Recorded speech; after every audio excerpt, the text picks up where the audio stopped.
Great, and we'll get started.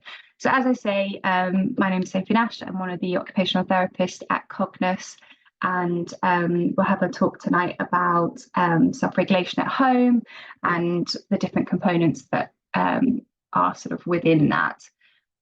So self-regulation, we're going to look through what that is, sensory processing, and the impact that can have on every day, and the impact on regulation, and then some strategies and sort of help for how to help with that at home. So we'll dive straight into what is self-regulation. So self-regulation is like our ability to understand and manage our own alertness and behavior and reaction, to be able to kind of respond in an appropriate way to what's happening in our environment and, you know, potential stressors within that. It's something that we learn from being a baby. So we sort of start with our co-regulation, and we sort of progress on to learning how to regulate more independently as we get older. Going to move on here to a video. As I say, make sure, I will hope that this works, but let me know if you don't have any sound. This allows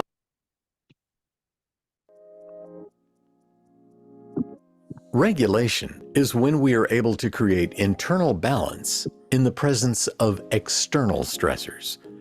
Let's think about a thermostat to help us picture this. When it's below freezing outside, we will adjust our thermostat to heat our house to a comfortable level. When it gets hot, though, we'll adjust the thermostat to cool the house to a comfortable level. A regulated house takes the appropriate amount of heating or cooling. In the same way, when we face different weather in our day-to-day lives, we must adjust our thermostat to meet the weather. This allows us to stay at a balanced temperature. The weather represents a range of potential stressors, and adjusting the thermostat can look many different ways. Ultimately, the balance of regulation comes from an intentional adjustment that meets our needs. But how do we develop this ability to regulate or keep a balanced temperature? A baby experiences external regulation. They can't meet any of their own needs or face any challenges without support.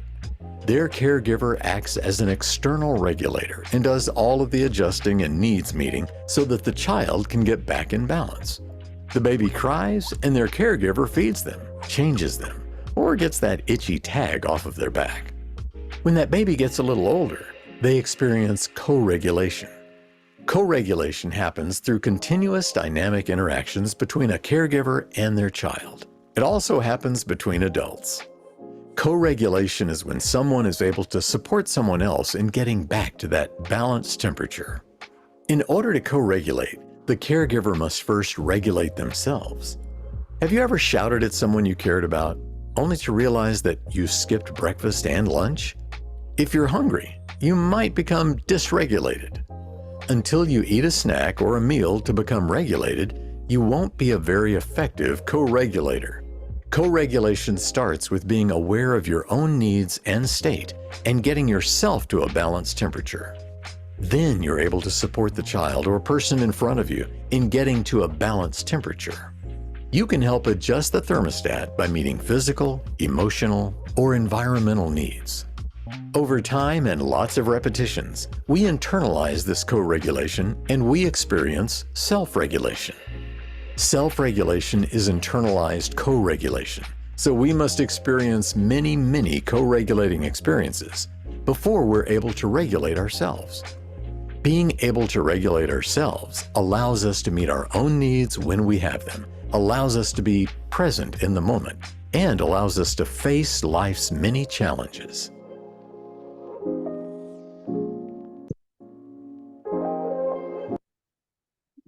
Okay, so as that sort of talks through, as we say, we have this sort of external regulation when we're born. There are these kind of three layers that we move through.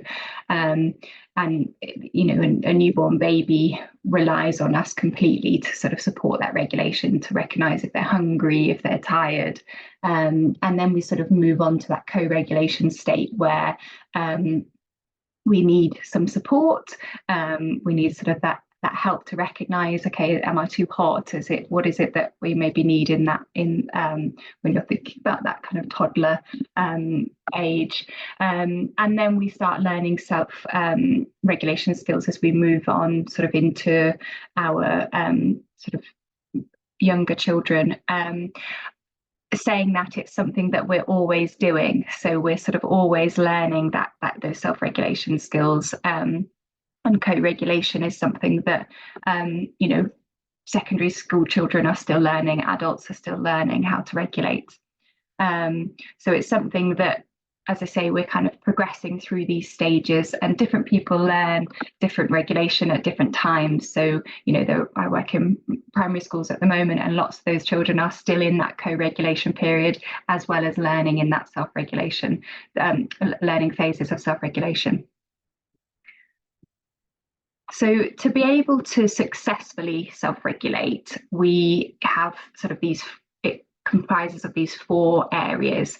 So we've got our sensory processing skills, we've got our executive functioning, and we've got our emotional regulation and social cognition. So we sort of need all of those areas to be working together, if you like, to help sort of inform our ability to process and rationalize what we might be experiencing in that everyday, that helps us to kind of continue that self-regulation. So it's quite a complex skill, really. It isn't the easiest thing to be able to self-regulate. What we're going to do is look a bit more into sensory processing and emotional regulation, particularly in the next few slides.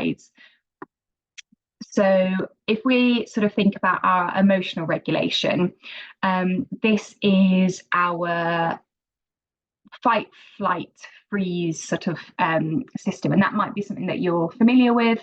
It's something that we all experience. So since Stone Ages, it was what used to save us. We would come into a stressor scenario. So there would be something that we would see, and it would be, do we need to fight? Do we need to kind of have flight from this, or do we freeze and sort of wait? So it's an autonomic nervous system response, and it's not actually something that we have control over. So if, for instance, if you think about that sudden panic that you might have, if you think, oh my goodness, I've forgotten something, that's us sort of slipping into that fight flight response, and we can rationalize, actually, it's okay, I know what I need to do, I can change something.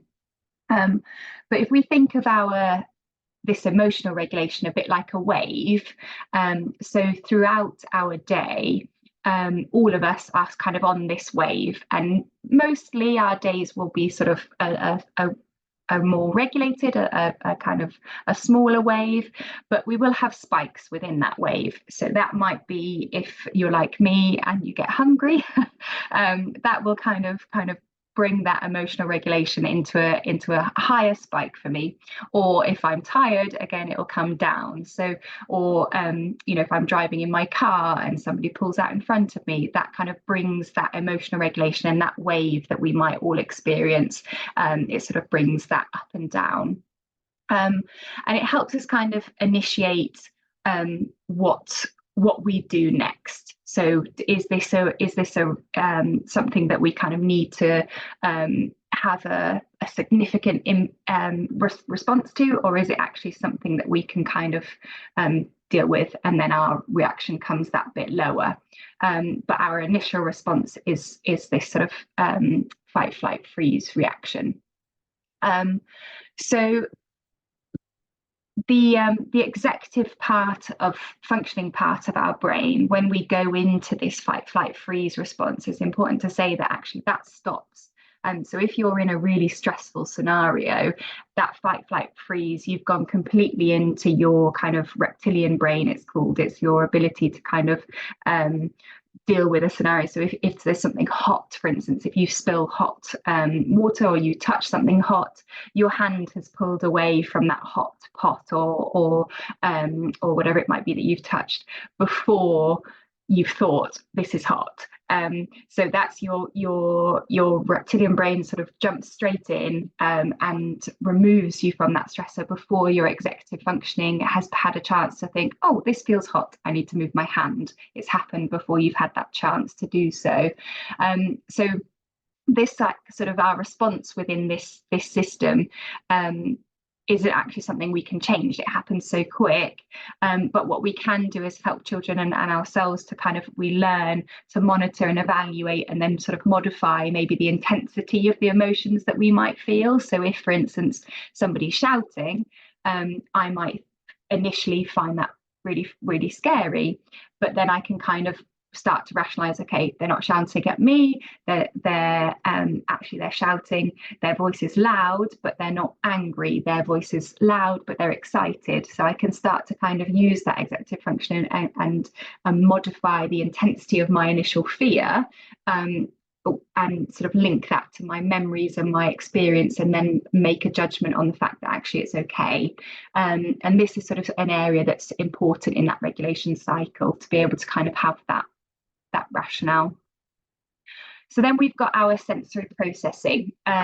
So sensory processing is making sense of the information that we receive through all of our senses, and organising that information to produce a purposeful action or behaviour. So basically, our sensory experience comes in, and that could be through any of our senses. We then process it and we relay that to sort of memories and experiences that we've already had, and then we work out how to respond to that. So for me, if I think about the underground, that's somewhere that I can find it can be really busy. Sometimes it's not busy, and other times it is. So I'm just going to admit somebody else. Sometimes, it's not. So I've got maybe a predisposed idea, that memory of, is it going to be busy and loud or is it not? So I would get that sensory input in terms of, okay, actually it's not that busy today.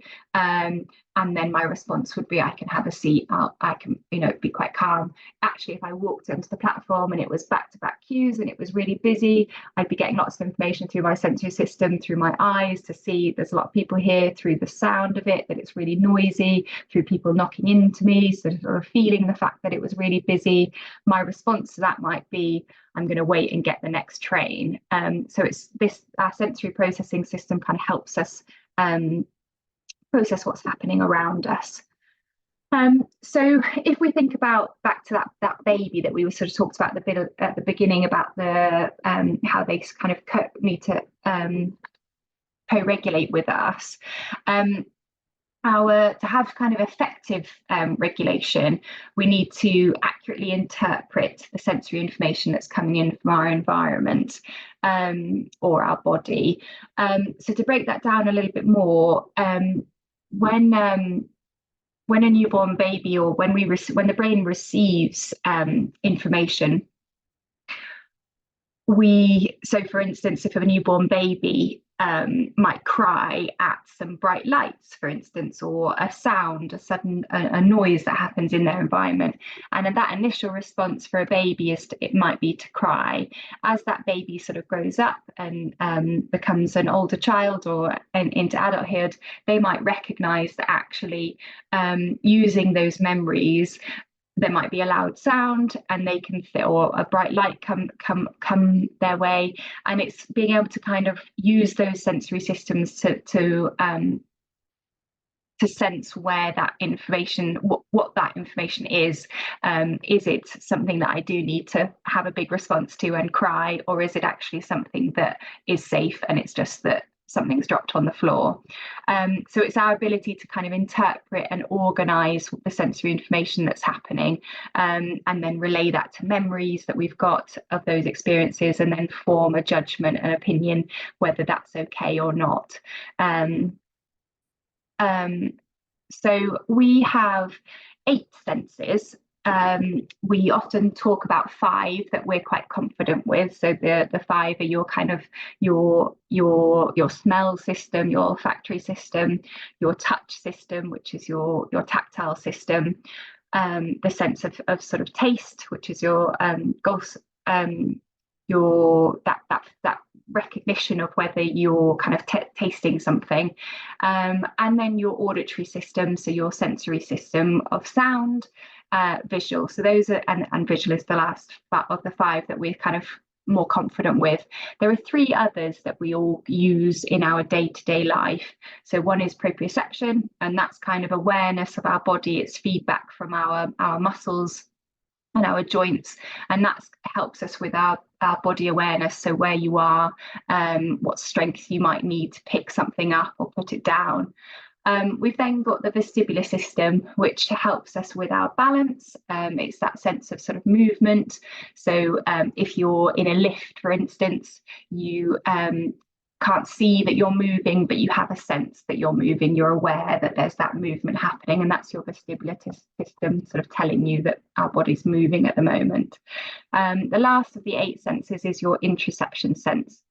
And that's what's happening internally. So that's what kind of tells you what's happening on from like am I too hot? Am I hungry? Do I need the toilet? It sort of helps connect us to with what's happening within that body.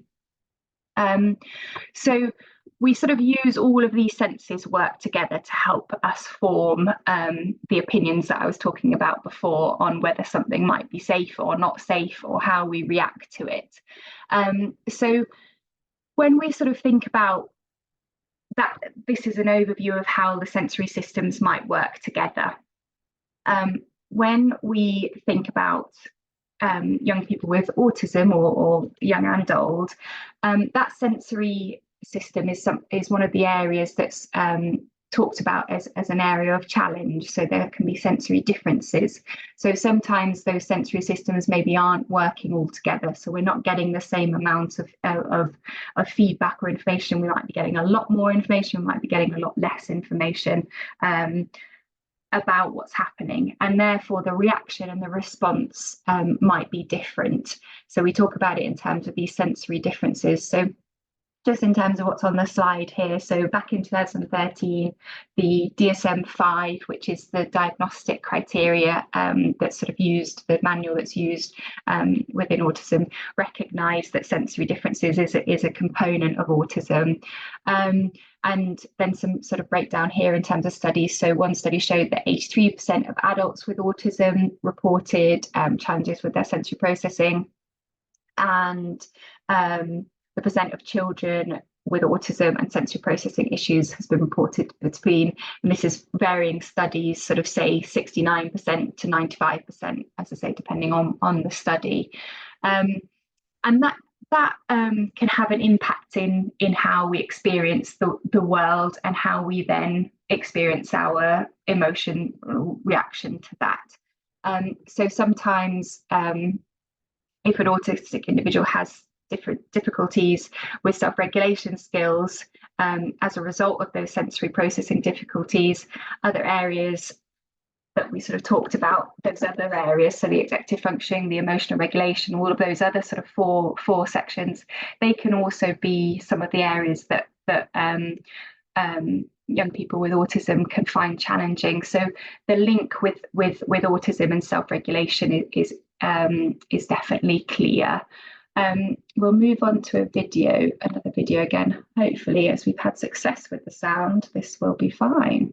So this is Chris Peckham. I'm not sure if you've heard of. He's an autistic adult who has been a BBC presenter for a long time, and he's recently done quite a lot of programs and different things about autistic individuals' experiences, and he's done quite a lot in terms of his own sensory experience. And this is a really lovely clip that he sort of talks about describing that sensory experience within in the environment. I'm meeting an expert in autistic hypersensitivity, Dr. Luke Bearden. He's chosen to meet me here at the Moor Market. It's an indoor market, I can see that, and it looks pretty busy. Not necessarily in terms of people, but in terms of sensory stimuli of all kinds. I can already smell it from outside. Oh well, here goes. Oh, God. Nearly all autistic people report being unusually responsive to at least one of the senses. Bright lights, temperature, unexpected noises, texture and taste can all be challenging. You must be Luke. Hi Chris, Hello. welcome. I feel like I should apologise in advance for dragging you must here. I apologise. feel like you're taking one for the team. Luke is a senior lecturer and autism researcher at Sheffield Hallam University. He's dedicated his career to speaking to autistic people about their experiences. Why is my sensory experience here so radically different from a non-autistic person? What's happening is your primary senses, whether they're good or bad or indifferent, are picking up all of that external stimuli, and what happens then is what I call the filtering process. The brain takes that sensory information, filters it, and then what the non-autistic person ends up with is a conscious understanding of the sensory environment. Okay, so are you saying that for non-autistic people they are able to block some of this out? A huge amount of it out. They're actually not aware of certain sounds or smells or sights and so on, whereas the autistic person is aware of all of it. But how does that work mechanically? How is that wiring different in my brain? There's no definitive answer, which makes the whole sensory side of things A, fascinating, and B, extraordinarily complex. Should we go for a little walk Absolutely. to continue to stimulate our senses? Being unable to filter out this onslaught of information can have significant consequences for autistic people. Someone hypersensitive to smell might vomit at the faintest whiff of perfume. Someone hypersensitive to sound might find it challenging to leave home. That maybe somewhat dark side of the sensory world needs to be embraced and understood and accepted as well. I know individuals, for example, who have not eaten at school because the smell of the cafeteria is enough that they cannot digest food.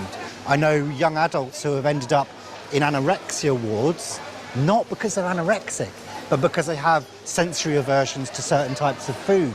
And that behaviour's been misunderstood in these examples as anorexia, as opposed to understanding the person from an autistic perspective. Okay, let's leave the fish. After the stress of the market, I want to take Luke somewhere I feel more comfortable, to explore one of the contradictions of autism. Why I, like so many, seek out specific sensations. When I go into the supermarket, ideally, I'd like to be able to block stuff out. And I do block it out by simply not going. When I come here, I want everything to come in. The sound of the trees in the wind, the sound of the trees in the rain. And to know them differently, for me, brings me joy. It's comfort it brings me. I think what you're describing is a conscious effort of sensory seeking. If you identified something that soothes you, gives you joy, gives you comfort, that you're then going to be hyper aware of that. There's absolutely categorically no denying that some autistic people's sensory experiences are the best thing to them about being autistic. I've heard people saying, I feel so sorry for people who don't experience the sensory joy that I experience by sniffing the dog or listening to the noise of geese on brand new snow. So there's this extraordinary juxtaposition on the one hand of sensory joy and on the other hand sensory distress, sometimes within the same individual. So for me, I think it's really interesting if you think about your children and the people that you have in your mind as you're listening to this presentation. You may be aware of sensory differences that they have and challenges that presents. So whether that's difficulties going to shopping centres and or difficulties with certain foods or those sort of sensory challenges that you may be are seeing. What I really, really like about that is the conversation about sensory joys, because that's an area that hasn't really been talked about that readily. We sort of focus quite a lot on the challenges, and it's really interesting to hear that conversation about the fact that actually those that feel these sort of or experience these sensory have a greater experience of sensory stimuli in their environment. Actually, that also creates a greater amount of joy. So Chris's experience of being in a forest actually isn't something that I would necessarily think about the sound of the wind in the trees, the sound of the rain in the trees. He has all these different experiences with that, and there's quite a few other sort of clips and videos that where he's talked to people where they talk about the joys with sensory differences. So when we think about these differences, we all have, all of us have different sized, we call them, there's an analogy around sensory cups. So we all have a different size cup that we can cope with, and those cups may change depending on our mood and how much sleep we've had. It may also change in terms of our ability to that day, what's happened that day.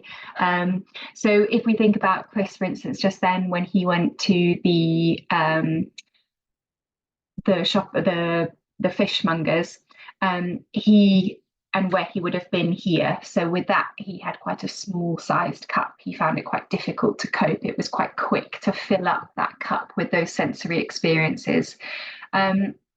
So we may have different sizes with different things. So with all of those sensory, all of our 8 senses, we might have different sizes for different ones. So some individuals might have a large cup for movement. They might seek a lot of movement. You might find that your young person really likes a lot of that vestibular system.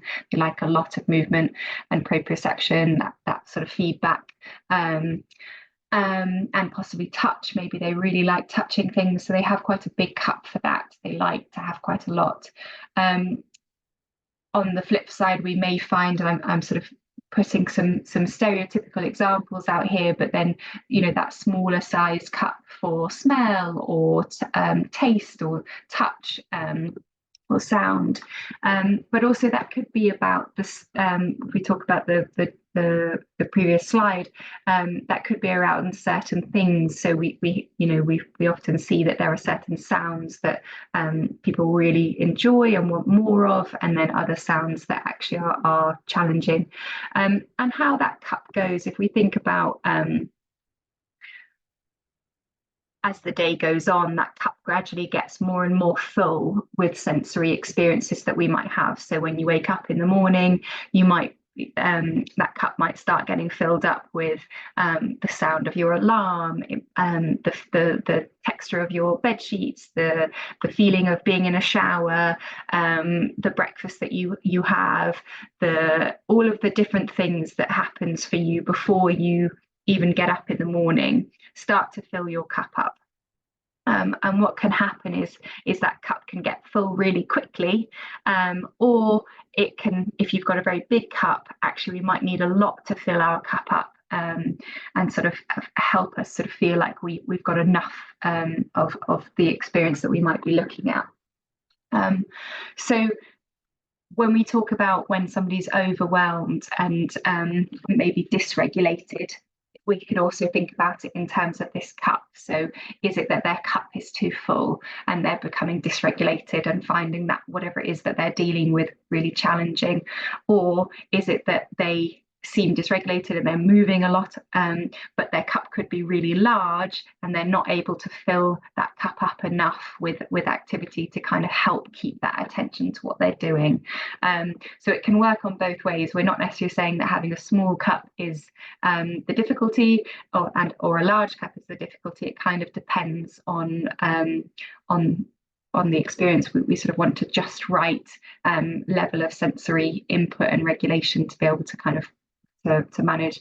Most of us have our cup size is mostly that just right level. I said at the beginning, things that kind of change our regulation, you know, it could be that we have had a really terrible night's sleep. We've not slept well at all. It might be that we're really hungry or hot. So those physiological things that happen in our body state can really change that reaction to that cup and our ability to kind of tolerate things and regulate based on how full or empty our cup might be. So I really like this slide, this image, when I sort of found it, because if you think about, I talked about it a little bit earlier, but if you think about that morning routine that your children and young people that we're sort of talking about today may experience, and we ourselves might experience, by the time they've maybe got to school, that cup could be quite full already. If you think about the fact, so touch actually here we talked about bed covers, temperature of the water when you're washing, your clothing, the school uniform. We think about the oral side, brushing your teeth, having breakfast, having drinks. There are all these sort of different levels that can start to fill that cup up and fill the sort of sensory capacity up that somebody may have. And then that's where, once that cup can kind of be more and more full, as I said, that's where we can start seeing possible overload, and dysregulation can then start happening. One of the things that we'll sort of think about later on is how we can kind of look to change those regulations. What strategies might there be within this environment, within this morning routine, for instance, that we could do to help change that level of sensory experience that might be experienced, and therefore the kind of likelihood of challenge and dysregulation. So we're going to not spend too long here, but just have a little bit of a think. Dr. Stuart Shanker created something called the self-reg model. He's a research professor who has done an intensive study into sort of philosophy and psychology, and very much into self-regulation. He has, and I'll talk through a few of his principles now, just to kind of help get a bit of background into what self-regulation is a little bit more. So he defines self-regulation as how effectively and efficiently a child or adult deals with a stressor, and how they then recover. So I think it's that recovery point that's also quite important, that we'll come back to talking about shortly. So every time a child has a stressor, the brain responds with the process of consuming energy. So we require energy to deal with a stressor. So if we think about that flight response, we might be getting pushed into that flight response. So if you think about somebody going into that a noisy or stressful environment, the stressors might come in. The stressors might be, if we think about Chris in that shopping centre, the fishmonger, the stressor was the sound. There was also the overwhelming smell, the busyness, the fear of going in. He was quite anxious before he went in, so he already had 4 obvious stressors that continued to grow throughout that experience within there, and that consumes quite a lot of energy.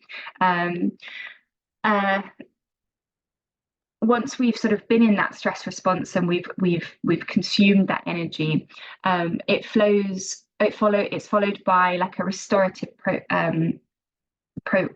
process of recovery of that energy. So sometimes we might see our young people sort of be overwhelmed, so that cup might get full, but actually they're then go into sort of a type of shutdown, or a sort of they might need sort of that break, and that sense of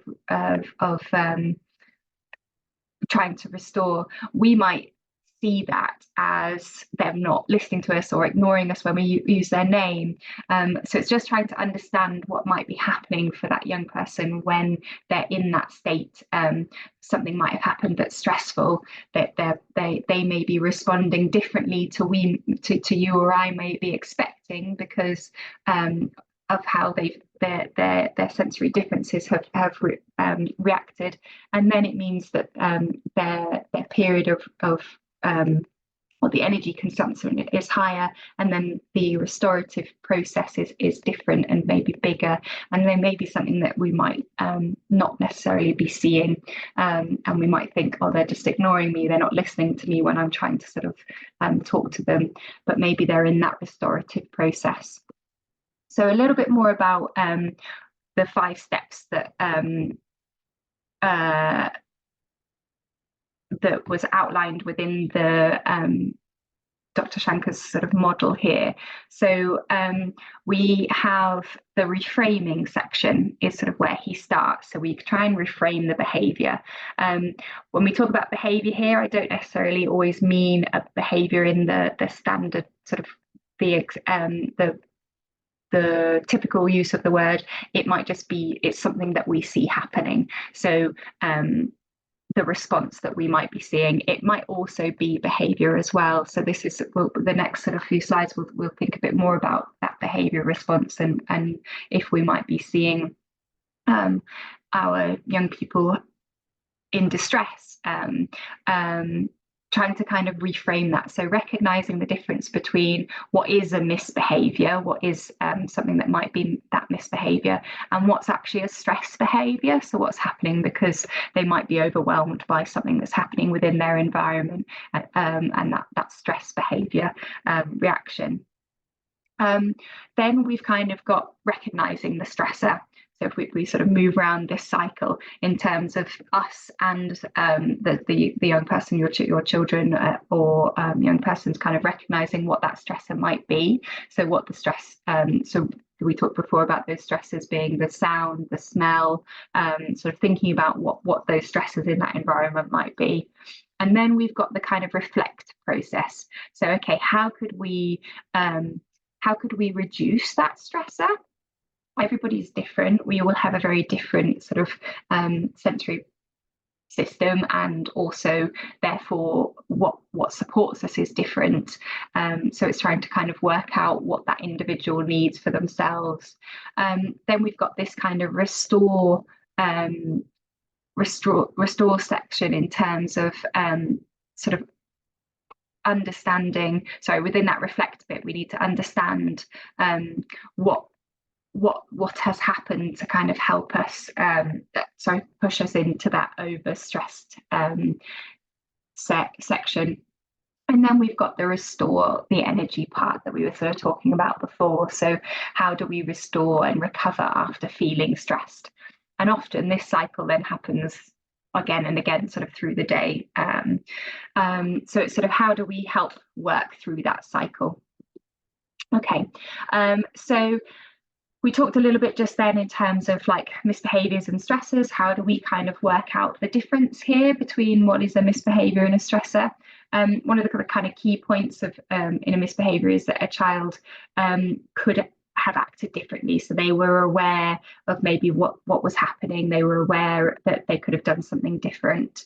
And a stress response, the sort of key point here is that they're not fully aware of what's happening. They're not fully sort of aware they're at that limit of capacity.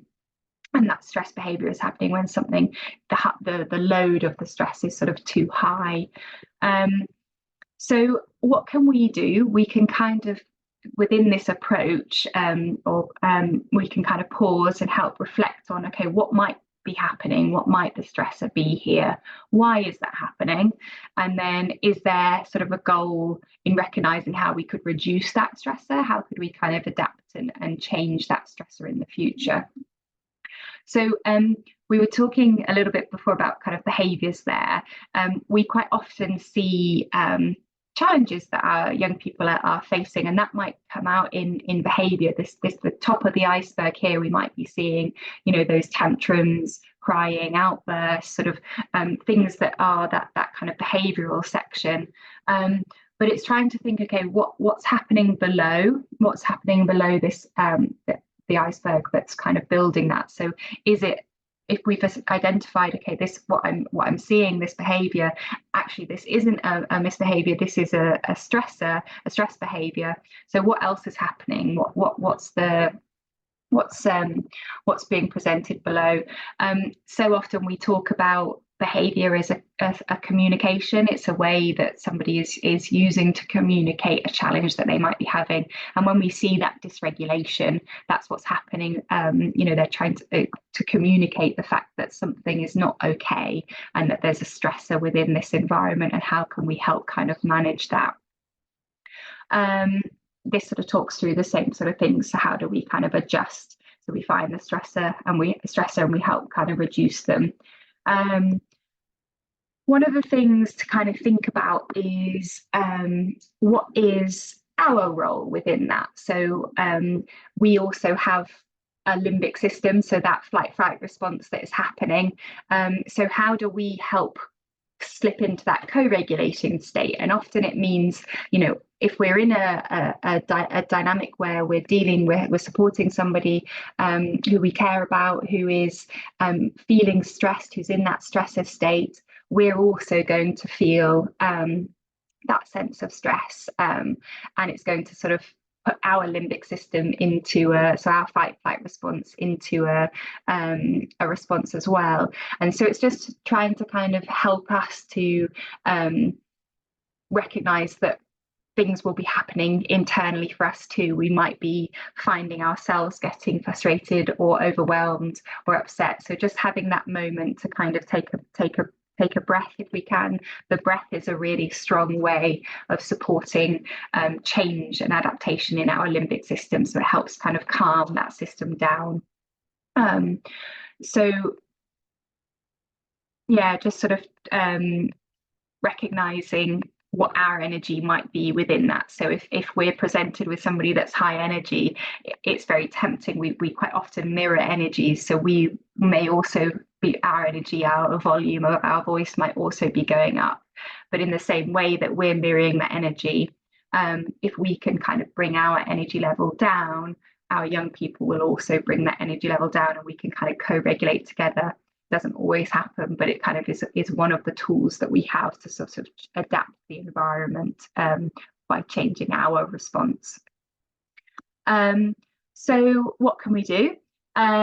So we talked about stresses, so we need to sort of look at what those stresses might be that's sort of impacting that regulation, and what are the patterns that might be happening, to sort of occurring within that routine. So is it, that there are certain things that are, we call it like a trigger, that are causing something to not be, somebody not to be able to regulate. So is it the fact that, the brushing teeth in the morning is a particularly challenging experience, and something that we really find difficult? Then if we sort of work with our children to kind of create a strategy for that. So the example I popped here was about the noisy shop. It kind of linked to the video before. Is it that we can use ear defenders, or there are some really great something called a loop earphone now, that's a little thing that goes within your ear rather than having to have big hefty ear defenders if people want something slightly more discreet, or going at a quieter time, or what are the different strategies? We talked about breath before. Lots of people use counting. There are sort of different strategies that you might be able to use. There is no fixing, there's no one shop fits all. It's the saying, isn't there, that there's no sort of right answer really. It's about trialing different things that strategies to kind of work out what it is that our young people need to kind of help them in that regulation and to regulate at the time. Creating a regulation safe space to help with that restorative section. So what often happens is, school can be something that can be, because it's busy, it's got lots more people, it's something that it can be stressful, and those stresses are increased within that setting, because the sort of sensory experiences are also then increased. So what can be really good there is having a regulation safe space at home. So whether that's like a quiet space or something that young person can come back to, so they know they've got time to restore and recover from those stresses. And then the last sort of section that we'll talk through shortly is sort of talking through what our tools are. So talking through what helps us and what maybe doesn't, and how we may be feeling. So having like a family check-in or emotional check-in can really help kind of learning those regulation skills. In terms of sort of sensory supports, we've started to talk a little bit about what they could be, and these will kind of help with assisting with self-regulation. So thinking about that sensory environment, how can we reduce that arousal level? So reduce the amount that cup's getting filled. We talked about things like sound reducing headphones. Maybe it's that if you think about your 8 senses, what out of those, I feel like it's a really good way to start evaluating the environment that your young person might be in, having those difficulties. So what out of those 8 senses could you change? Is there something from an auditory perspective you can change? From a visual perspective, could you dim the lights? Is there something from a sound perspective? I think I've said that, but movement, is it too busy? What are the different kind of things that you could do to help change that environment? And what can they do to help change that environment for them? So we've talked a bit about the sensory equipment, that's different tools that you can have. So it might be that they've got in their pocket, they've got some fidget toys that kind of help with that sense of calm. And then also modeling what you're doing, what helps you to regulate. So, for me, it's maybe having a bath in the evening, reading my book, going for a walk in the countryside. What things is it that you do? Listening to music's a really good one. Changing that auditory environment, helping to sort of reduce and get control of that environment that you might be in. So what is it that you do, and can you sort of help model that with them and recognize that that's what you're doing at the time? Calming techniques is a really sort of good way to help support with regulation. So using a calm tone of voice, that's what we're sort of talking about recognizing our own limbic system and helping sort of bring down somebody else's limbic system by bringing down the tone of our voice, bringing down the sort of the speed at which we might be talking. And also the amount that we might be talking. Sometimes we can kind of overload again by adding too much. And modeling in body language, so that relaxed body language. Breathing techniques, I'll quite often sort of breathe more loudly, so I'll sort of say, okay, well, I'm going to do 3 deep breaths and I'll be doing it. I'm not necessarily expecting the person that I'm with to be doing it, but gradually they tend to start doing that as well. So that's sort of something. Mindfulness, having that quiet space. Massage is a really good way, and sort of, as I say, calm music to kind of help with that self-regulation and that restorative phase. We talked a little bit about check-ins at home. So there's different ways that maybe you could start talking about feelings. There are quite a few books out there that sort of, it depends on the age of your child. We didn't sort of talk about that at the start when we talked about our what had brought us here. But if you've got that sort of primary age child, there's got a lot of books, and younger, sort of, early years, there's lots of books about emotions and feelings that are kind of a really good gateway into having that conversation. And equally, if you've got an older child, there's quite a lot of apps now that are available that sort of talk about what are our feelings check-ins, and talk about what different feelings might look like. I will share these with you afterwards. So one thing that we have sort of can be quite successful is if the whole family are doing it. So it's not just your young person, but all of you have like a check-in. It might be, so zones of regulation is something that's quite often used within schools, and that's sort of separated into different colours. It might be that you've got your faces of each of you, or things that you like that you use to represent yourself, and you sort of move yourself within those different feelings. So it might be that, mum's feeling quite tired today, so she's in the blue zone.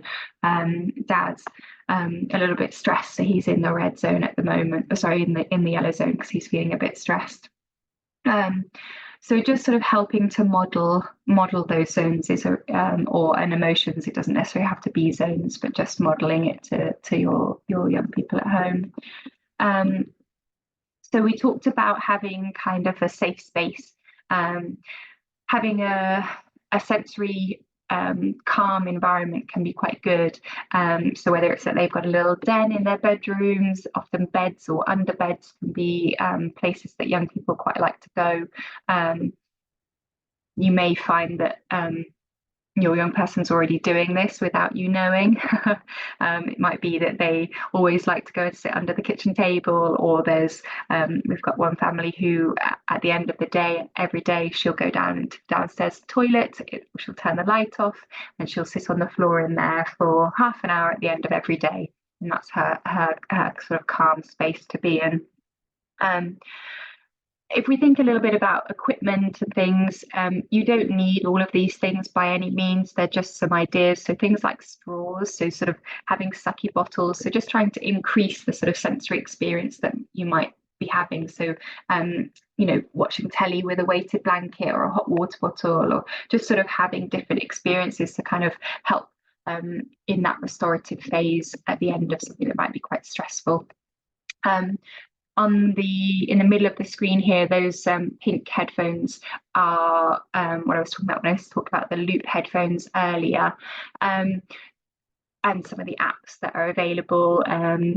There's lots of things in terms of sort of dimming the lights and having fidget toys, going for a bike ride, getting outdoors. And I really appreciate we've done a whistle stop here in terms of what it is that makes up self-regulation.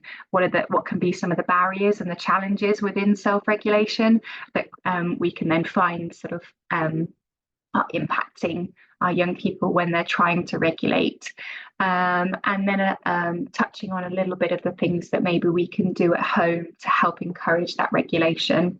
I want to end here on we're setting up a regulation surgery. So on Wednesday, the 5th of June, we'll do sort of a check-in. There'll be one-to-one sessions, so we can kind of talk through in a bit more detail what might be happening for your young person and what strategies maybe we could use to support. If you're interested in that, you can book slots in the same way that you book slots for tonight.